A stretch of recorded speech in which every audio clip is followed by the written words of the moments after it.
అప్పుడు కేసీఆర్ వచ్చినప్పుడు జర నయం ఉండే, పర్వాలే. ఇప్పుడు రేవంత్ వచ్చినాక ఇంకా ఆగమైంది. ఫ్రీ బస్ ఇచ్చి 0 యూనిట్ కరెంట్ ఇచ్చి చాలా కోట్లాటలో ఆగమే ఉంది. అంతకుమించి ఏం లేదన్న ఆయన వచ్చి.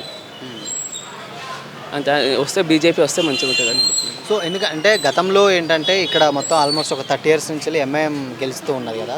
సో అది వాళ్ళు చేయలేటువంటి డెవలప్మెంట్స్ ఏమన్నా బీజేపీ చేస్తుంది అనుకుంటున్నారా మీరు? నాకు హోప్స్ ఉన్నాయి, చేస్తుందని నేను అనుకుంటున్నాను. ఎందుకంటే వాళ్ళు ఎక్కువ ఏంది హామీలు ఏమిస్తారు, పిల్లల చదువు గురించి దాని గురించి ఎక్కువ ఉంది. మనకు కావాల్సింది ఏంది అదే. ఇప్పుడు గరీబ్ వాళ్ళు ఉన్నారు, ఫీజులు కట్టలేకున్నారు, ఎంతోమంది ఉన్నారు.